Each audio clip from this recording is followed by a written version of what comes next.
One Saturday afternoon in a small town, Emma Carter came out of a shoe shop with some new shoes. They were cheap shoes, but Emma was very pleased with them. She was 73 years old and did not have much money. She began to walk home. A nice cup of tea, she thought, and then I can go for a walk in my new shoes. It was a quiet town, and there was nobody in the street. Suddenly, Emma heard something behind her.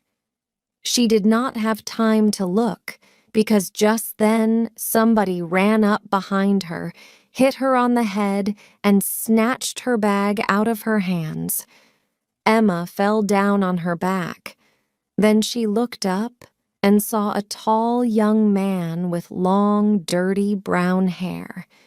He stood and looked down at her for a second. Then he ran away with Emma's bag under his arm. "Help! Help!" Emma cried. But nobody came, and after 2 or 3 minutes, Emma slowly got up and went to the nearest house. The people there were very kind. They gave Emma a cup of tea, and soon an ambulance came and took her to hospital. At the hospital, a doctor looked at Emma's head and back. "You're going to be okay," he said. "Just take it easy for a day or two. Can your husband help you at home?" "My husband died 8 years ago," said Emma. "There's only me at home." "Well," the doctor said, "we don't want you to feel ill and fall downstairs at home, so I think you must stay in hospital for tonight and perhaps tomorrow night, too." Later, a policeman came to the hospital and Emma told him about the bag snatcher. "Did anybody see this young man?" he asked. "I don't know," said Emma. "But there was nobody in the street when I called for help." "Oh dear," the policeman said. "What was in your bag?" "A little money and a lottery ticket," said Emma. "I buy a ticket every Saturday. Then on Saturday evening, I watch the lottery on television. I always have the same numbers: 5, 12, 23, 24, 38, 41. All those numbers are important to me. I was born on 5th December 1923. I lived at number 24 Sandwich Road for 38 years. "Yes, yes," said the policeman. "I understand." He wrote everything down in a little black book. "Did you see the man's face?" he asked. "Yes," said Emma. "I did. I fell on my back and he looked down at me for a second, so I saw his face." The policeman opened a small bag. In it, there were a lot of pictures of eyes and ears, hair and mouths. "I need a picture of the man's face. Can you help me?" he said. "Yes," said Emma. He was tall, and he had long, dirty brown hair. He wore blue trousers and a white shirt with a picture of a footballer. He had brown eyes. Carefully, she took the small pictures and made a big picture of the young man's face. She checked the picture carefully. "What color were his shoes?" asked the policeman. Shoes. Suddenly, Emma remembered her new shoes. Where were they? She told the policeman about her shoes, but then she began to cry and could not stop. A nurse came up to Emma's bed. "Please go now," she said to the policeman. "Mrs. Carter needs to sleep." Jason Williams came home and sat down on his bed. He was 22 years old. He lived with his father and mother in 3 small rooms at the top of a tall building. Every day he went out, but he did not go to work. Jason stole things. Sometimes he stole things from shops or cars, and sometimes he stole money from old people like Emma Carter. Today he was angry. I took that old woman's bag, he thought. What did I get?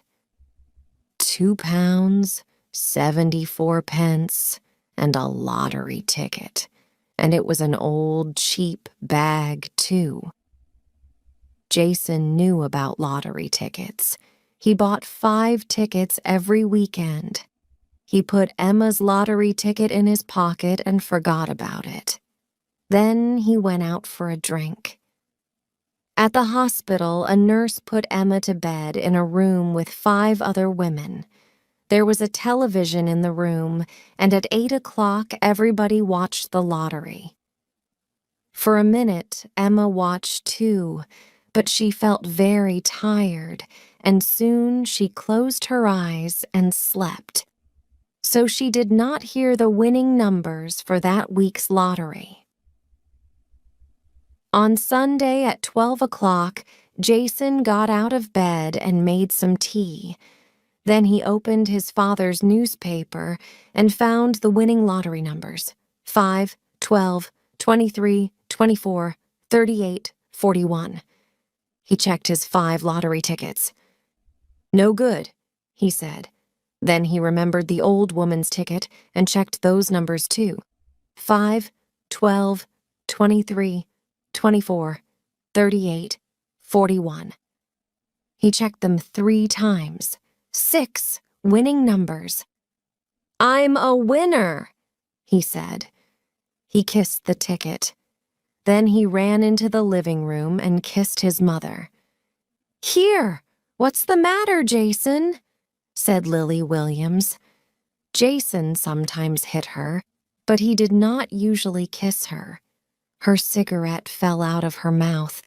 The lottery. I'm this week's winner, Mum. Look, 6 winning numbers. I'm rich. Jason's father came into the living room. What's all this noise? He said. Joe, said Lily.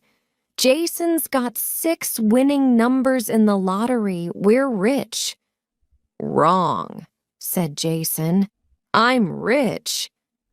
His mother and father began to speak at the same time. But Jason did not listen. He went out to the telephone box in the street and made a very important telephone call. On Monday morning, a policeman came to the hospital with Emma's new shoes.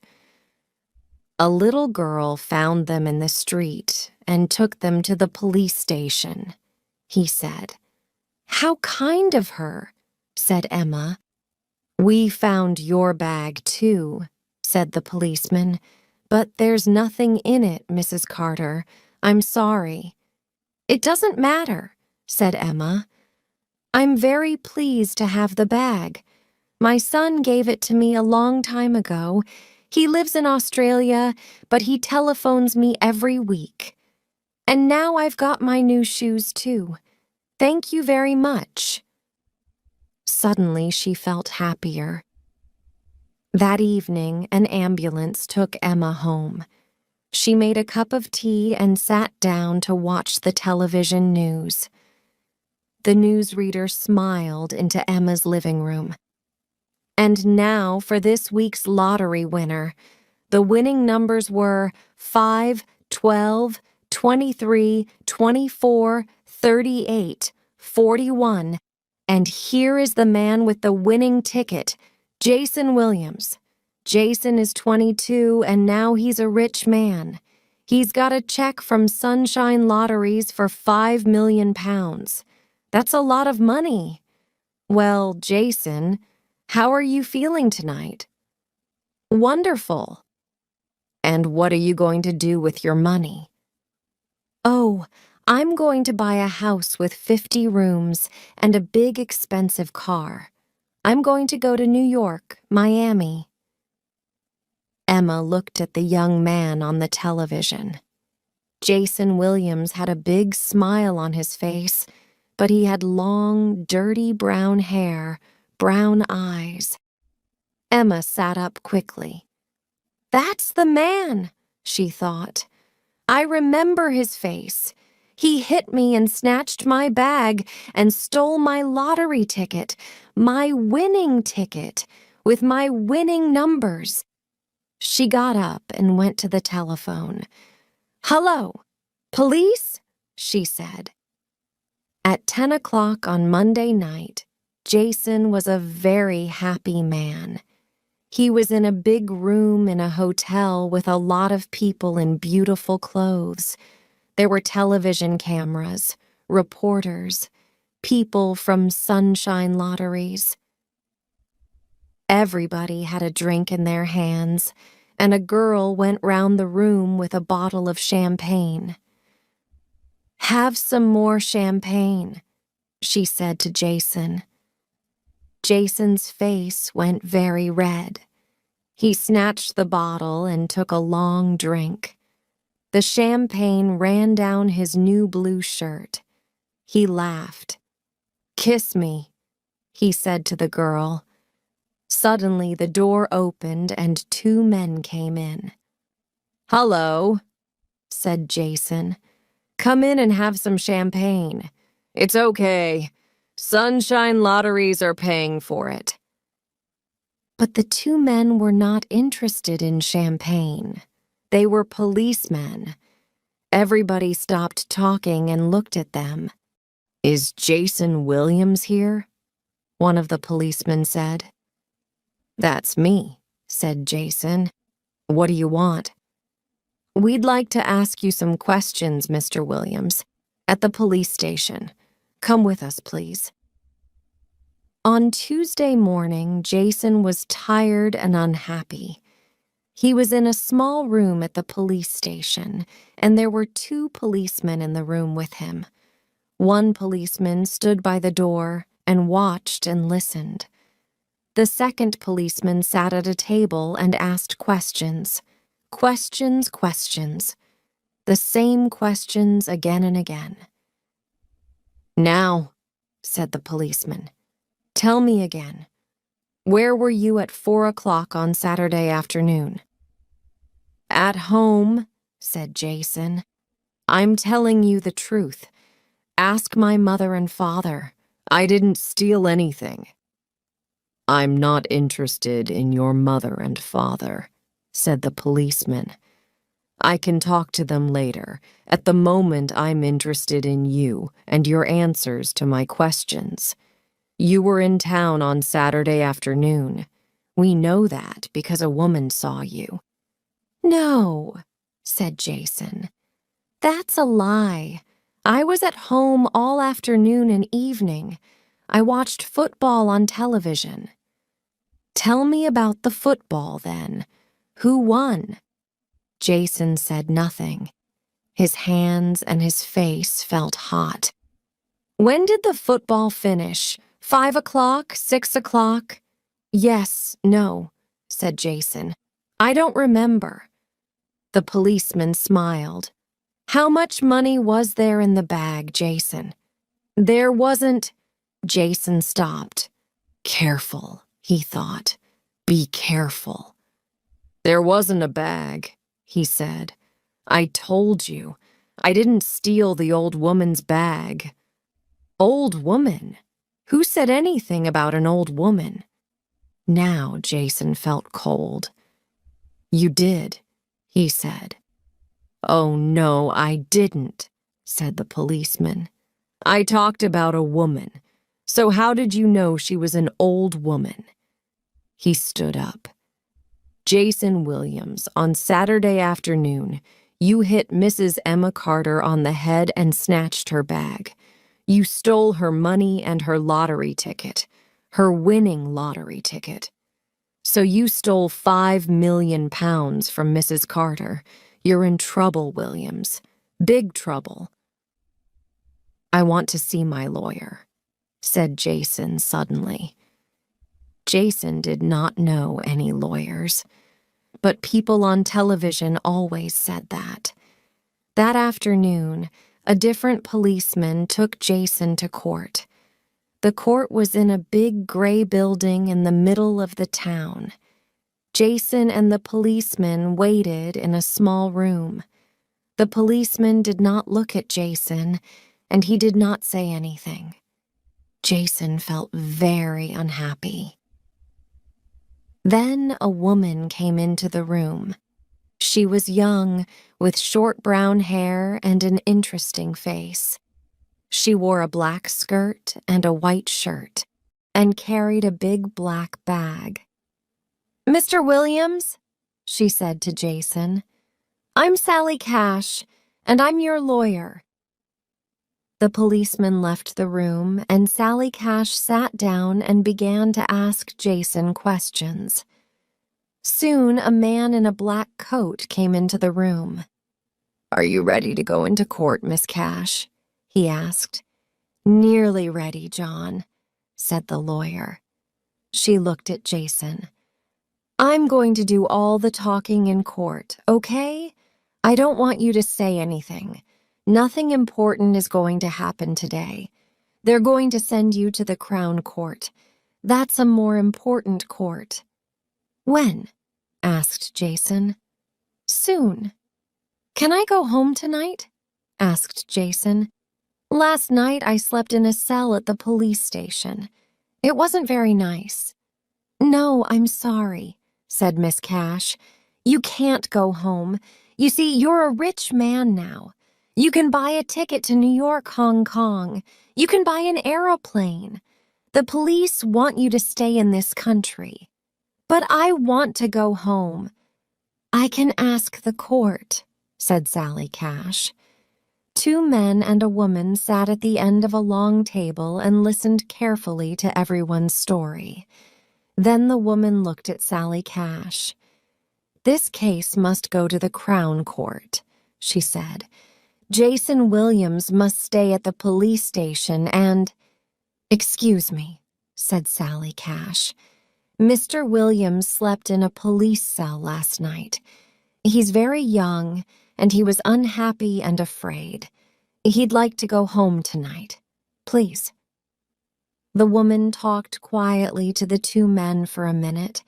Then she said, "Mr. Williams, you can go home tonight, but you must leave your lottery check here in court." "Why?" asked Jason. "We don't want you to run away, Mr. Williams. Now listen carefully. You must live at your parents' house. Don't leave the town. And every morning at 10 o'clock you must go to the police station. Do you understand?" "Yes," said Jason. When Jason got home, his mother was very excited. "We saw you on the news last night," she said, "with your check for £5 million. You're rich and famous." "I'm in trouble, Mom," said Jason. "Please phone the police. Say, my son was at home on Saturday afternoon. He watched the football on television. Please." "I can't say that," said his mother. "It isn't true." "Would you like £10,000? asked Jason suddenly. "No," said Lily Williams. "I always tell the truth." "20,000, said Jason. "Why do you want me to tell a lie to the police?" asked Lily. "What did you do on Saturday afternoon?" She looked at Jason. "You did something bad. Is that it? And now you want me to tell a lie for you.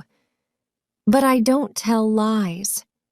30,000, said Jason. "Please, Mom, help me.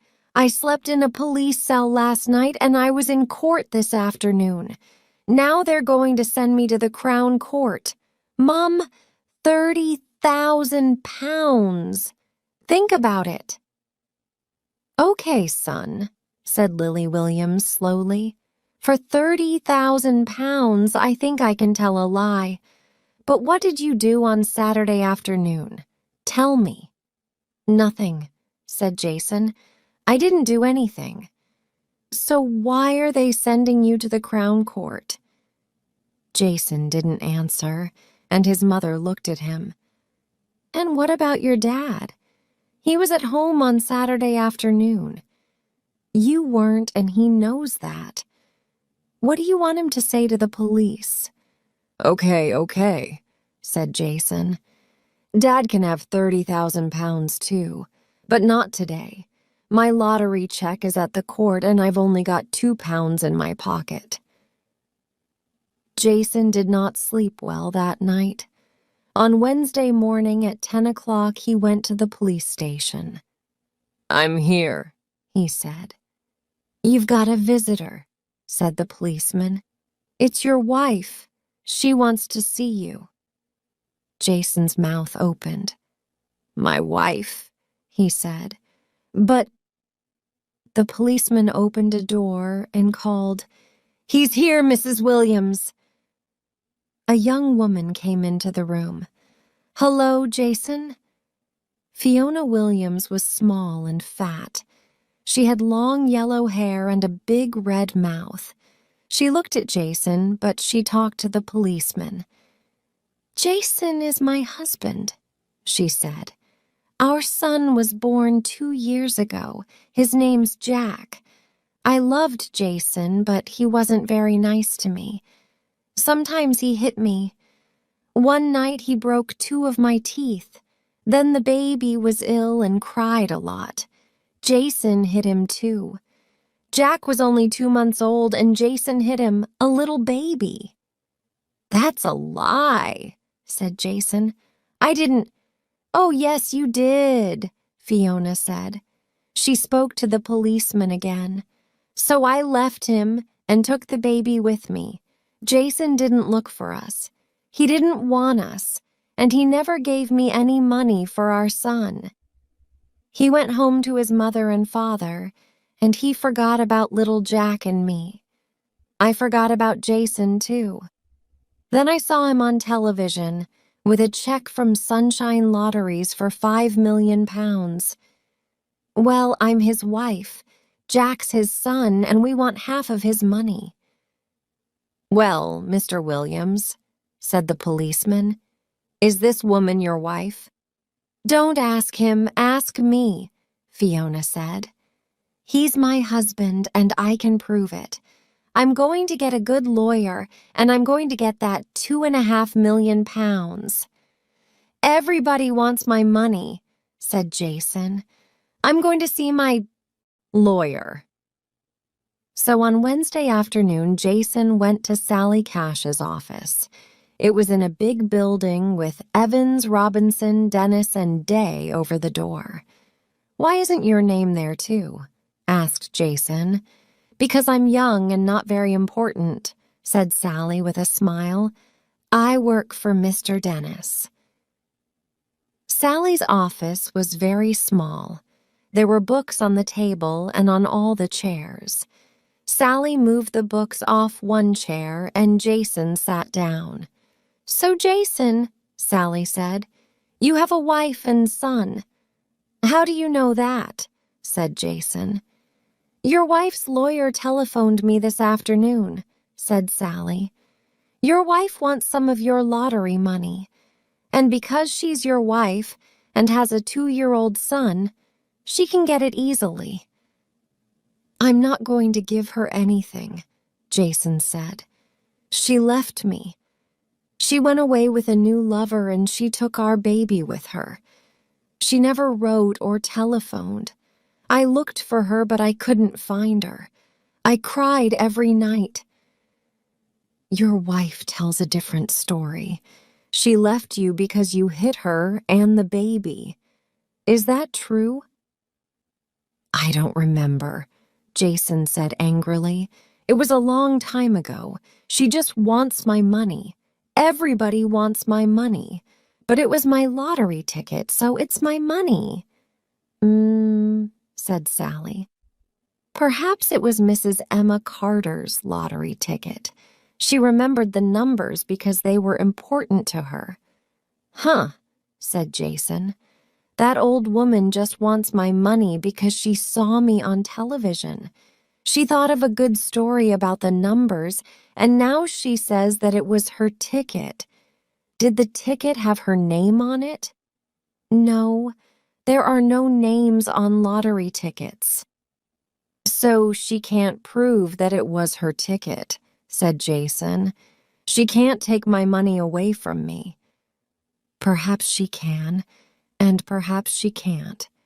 We don't know, but she's going to need a good lawyer. And lawyers are expensive. It isn't going to be easy for her.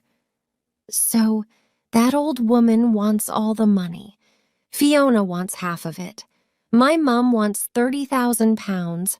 My dad wants 30,000 pounds. You're forgetting me, said Sally. I don't understand, Jason said. I told you, lawyers are expensive, and I'm doing a lot of work for you. You can't pay me now because your check is at the court, but I can wait. Oh, thanks very much, said Jason. Very kind of you. Sally smiled. Now let's talk about the bag snatching. I didn't do it. Sally looked tired. Jason, I want to help you, but it's very difficult. Mrs. Carter saw your face in the street, and then she saw you on television. She's going to stand up in the court and say, "That's the man. He stole my bag, my money, and my lottery ticket." But it isn't true, said Jason. I was at home. I watched the football on television. Ask my mom. How much money are you giving her, Jason? Sally asked quietly. 30,000 pounds, was it? Jason's face went red. He wanted to hit Sally. She looked at his red, angry face and waited. Then she said, Jason, in the Crown Court, a lot of people are going to look at you. They're going to think, this is a nasty young man. He hits people. His wife, his baby, old women in the street. He steals things. He wins 5 million pounds in the lottery, but he doesn't want to give a penny to his wife and son. And he tells lies. They're not going to like you, Jason, and that's not going to help you. So please, tell the truth. Say that you're sorry, you're young, you can begin again, stay out of trouble, but you must tell the truth to the court. Jason thought for a minute, then he looked at Sally. Okay, he said slowly. Perhaps I took the old woman's bag, but that lottery ticket wasn't in her bag. It's my ticket.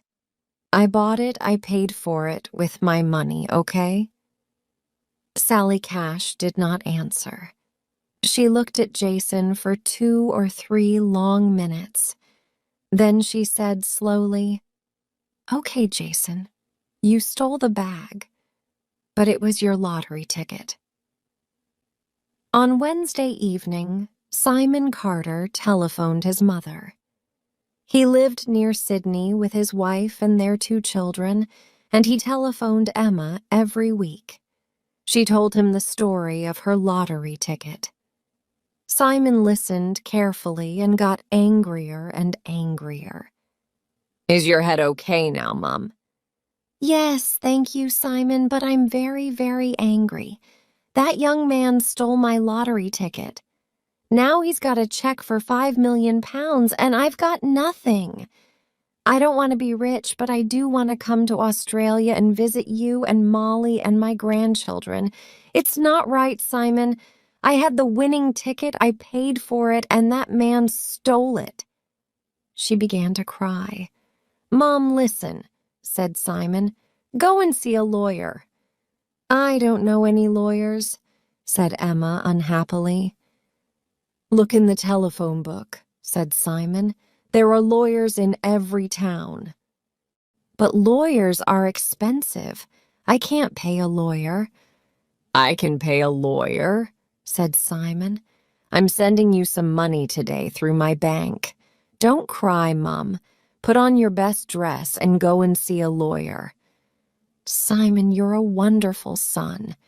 And you're a wonderful mother. Goodbye, Mom, and good luck. Well, Mrs. Carter, how can I help you? It was Thursday morning, and Emma was in Edwin Jones's office. Edwin Jones was a big man with a red face and small blue eyes.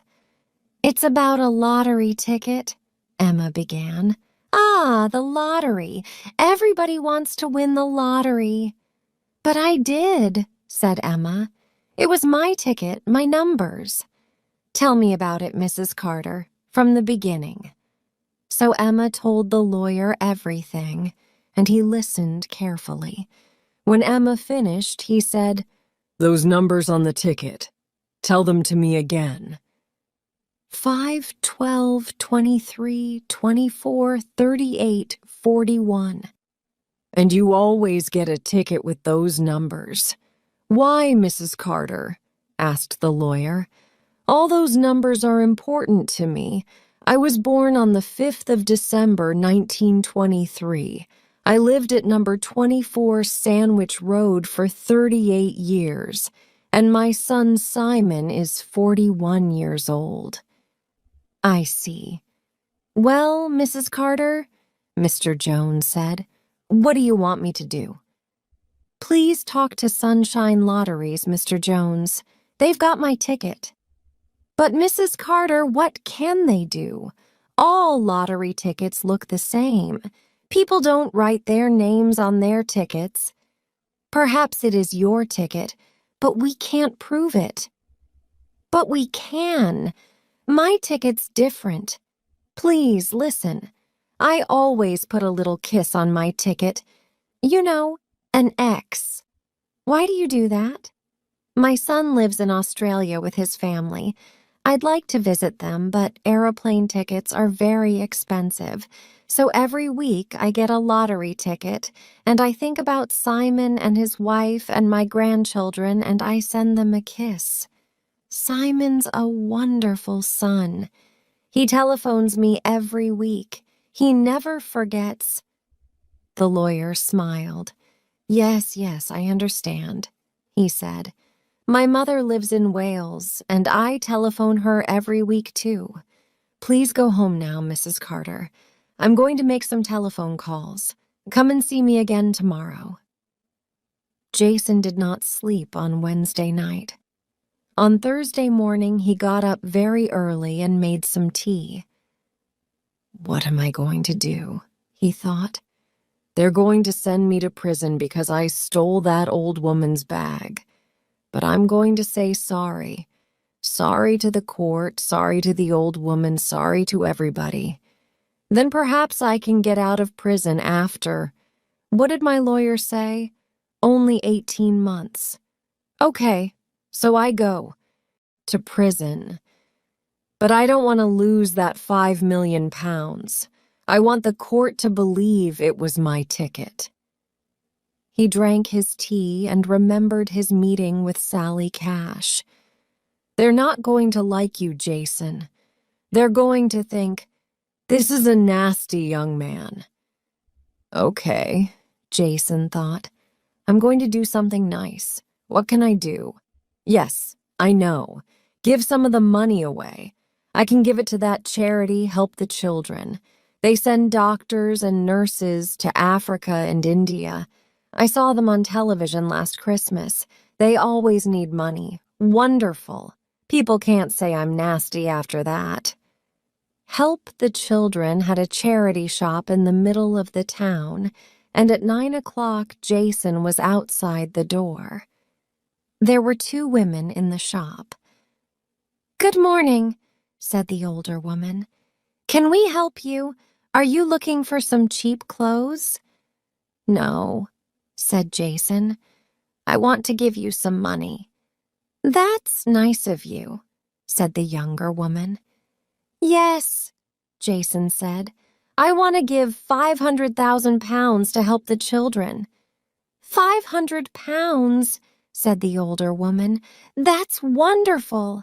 No, said Jason. Not £500, £500,000. The younger woman looked at him. Have you got 500,000 pounds? Of course I have, said Jason. Well, I haven't got the money now. It's at the court, but I want you to have it. The older woman looked at the younger woman and then at Jason. You haven't got any money. Go away. Yes, I have. I won the lottery, said Jason. Okay, listen. Let's say £1 million. How about that? £1 million for Help the Children. The younger woman opened the door, and the older woman said, Go away. We don't want you here.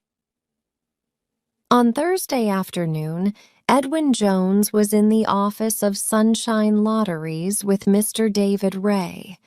He told Mr. Ray the story of Emma Carter and her winning numbers. Look, Mr. Jones, said Mr. Ray. Mr. Williams had the winning ticket, so we gave him a check for the money. I'm sorry, but I can't help you or Mrs. Carter. But it wasn't Williams's ticket. It was Mrs. Carter's. You can't prove that, Mr. Jones. All lottery tickets look the same. They don't have names on them. I can prove it, said Edwin Jones. Listen, Mrs. Carter's ticket is different. You see, she always gets the same numbers. And every week she puts an X on her ticket. He told Mr. Ray about Mrs. Carter's son in Australia. Then he took a lottery ticket out of his pocket. This is an old ticket. Look, Mrs. Carter always puts an X here, please. Go and look at the winning ticket, now. Mr. Ray went away and came back 5 minutes later. His face was unhappy. Well, said Edwin Jones. I don't know, Mr. Ray said. All the tickets go through the computer many times, so it's difficult to see. Mr. Ray, is there an X on that ticket or isn't there? Mr. Ray looked angrily at Edwin Jones. Perhaps there is and perhaps there isn't, he said. But what does an X prove? Perhaps hundreds of people write an X on their lottery ticket. Perhaps it's Mrs. Carter's X, but how do we know? Tell me that, Mr. Jones. I can't tell you, but the police can. Now, Mr. Ray, please call your bank and stop that check. Next, give that lottery ticket to the police. They're going to want it. Mr. Ray looked unhappy. Yes, all right, he said. Then you need a lawyer, said Mr. Jones, because Mrs. Carter wants her money, and she wants it now. On Thursday afternoon, Jason Williams went to Sally Cash's office and told her about Help the Children and the women in the shop. Sally looked tired. Jason, she said, what is all this? I don't want to listen to more lies. I'm telling the truth. I went into the Help the Children shop and they didn't believe me. They said, you haven't got any money, go away. Please telephone them, Miss Cash. I want to give them £1 million. Please tell them that. But, said Sally Cash, but your lottery check is at the court. Yes, I know. But when I get the money, I want to give £1 million to help the children. I thought about it very carefully. I won all this money in the lottery and I want to do something good with it. All those little children in Africa and India. I want to help them. Sally looked at him for a minute. Please, said Jason, please help me. You wanted to help me. You told me that. Okay, Sally said suddenly. I believe you. You want to give away £1 million. She thought for a second. Write a letter to help the children. Write it here now. Tell them about the £1,000,000 and put your name on the letter. I'm going to put my name on the letter too and take the letter to the charity's office now. Okay? On Thursday evening, Sally Cash went home. When she arrived, her husband Colin was in the living room. "Hi," Colin said. "Did you have a good day?" "Not bad," Sally said. "I'm working on a very interesting case. It's going to be on the news tonight, I think." "Let's put the television on." After about 10 minutes, the newsreader said, "And now for some news about Sunshine Lotteries. The winner of last Saturday's lottery was Jason Williams. He had the winning ticket, and Sunshine Lotteries gave him a check for £5,000,000. Now Mr. Williams wants to give £1,000,000 to the charity Help the Children." "But is it Mr. Williams's money?" "Mrs. Emma Carter says that it isn't. This is Mrs. Carter's story. In the town last Saturday afternoon, a young man hit her on the head and snatched her bag, and in that bag was a lottery ticket, the ticket with the winning numbers. Mrs. Carter remembers the numbers very well, she says. So is it Jason Williams's ticket or Mrs. Carter's ticket? Who's going to get the money? We have a lawyer with us here, so let's ask him that question." The lawyer talked very interestingly. "Who's that?" asked Colin. "That's old Sam Green," said Sally. "He's a good lawyer. He's working for Sunshine Lotteries, I think." "And who are you working for, Sally?" "Jason Williams." "And he snatched this woman's bag, yes?" said Colin. "Is he going to go to prison, do you think?" "Perhaps," Sally said. "But when he comes out, he's going to have £5,000,000 or £4,000,000. "But it's Emma Carter's money," Colin said. "It was her ticket in her bag. Of course it was." "Well, she says it was," said Sally. "But how do we know? She's an old woman. Old people forget things easily. Perhaps she thought about her lottery numbers but forgot to buy a ticket that day." "So the bag snatcher wins, eh?" said Colin. He looked at Sally. "He hits an old woman on the head and wins £5,000,000. Wonderful." "I know," Sally said. "It's difficult to like Jason Williams, it's true. He has a wife and child, but his wife left him because he hit her and the baby. But we must be careful. Perhaps he is telling the truth about the lottery ticket." "Never," said Colin. "When the case comes to court, they're going to believe Mrs. Carter, not Jason Williams. He's nasty." "No, he isn't. He wants to give £1,000,000 to help the children. People are going to like that. What a nice young man." Colin laughed. "Lawyers," he said. "So who's going to win, Sally?" he asked. "The lawyers, of course. £5,000,000 is a lot of money, and we're going to have a wonderful time. There's a lot of us, you see. There's Mrs. Carter's lawyer, Jason's wife's lawyer, the lawyer for Help the Children, the law, lawyer for Sunshine Lotteries, and me, Jason's lawyer. We're going to talk about it in court for days and days, and lawyers are expensive. When we finish, a lot of that £5,000,000 is going to be our money." Sally smiled happily. "Colin, shall we get a new car? A Mercedes, perhaps?